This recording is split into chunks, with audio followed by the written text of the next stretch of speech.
काली बरावत। या देवी सर्वभूतेषु शक्तिरूपेण संस्थिता नमस्तस्यै नमस्तस्यै नमस्तस्यै नमो नमः। सूरज के लौके लागल देखा ललैया आहो भाग्य घरे सबके आवतारी मैया।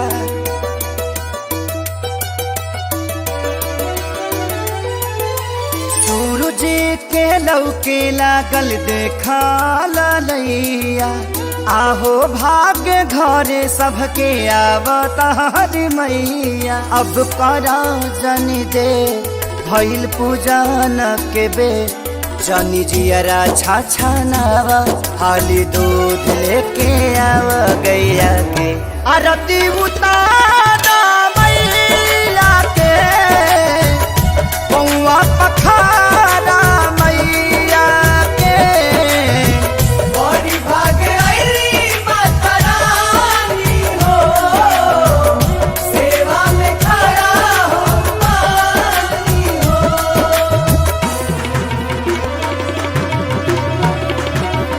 Presented by Adi Shakti Films.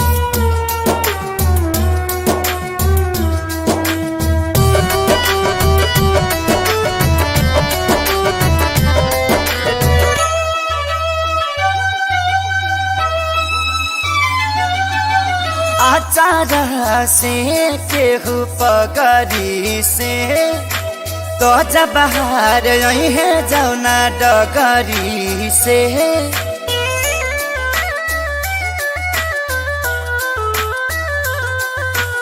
आचार से केहू पगरी से तो जब बाहर यही है जौना डगरी से। अरे सेवा में न कर कमी होके खूबसूरत मम्मी कहे से कि मैया सुकुवारी सुकुवारी सुकुवारी हई। अब करा जन दे भइल पूजन के बे मालिन के बोलाव अढ़ौल तू चढ़ाव पैया पे आरती उतारा मैया के पौआ पखारा मैया के। बड़ी भागे आईली माता रानी हो सेवा में खड़ा हो मानी हो।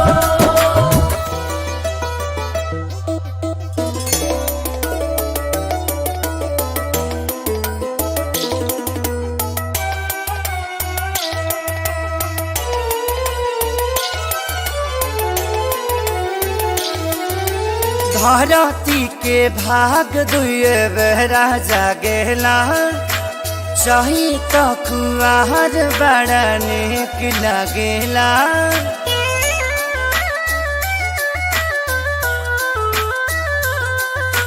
धरती के भाग दुए बेरा जागेला चाही तो कुआर बड़ा नेक लगेला। देख मुस्काते मैया आई गईली रंग नैया बेटा खिले सीखे सारी खेसारी खेसारी के। अब करा जन दे भइल पूजन के बे पुरैन पात लेके आव छाक लवंग जुटाव जैया के आरती उतार मैया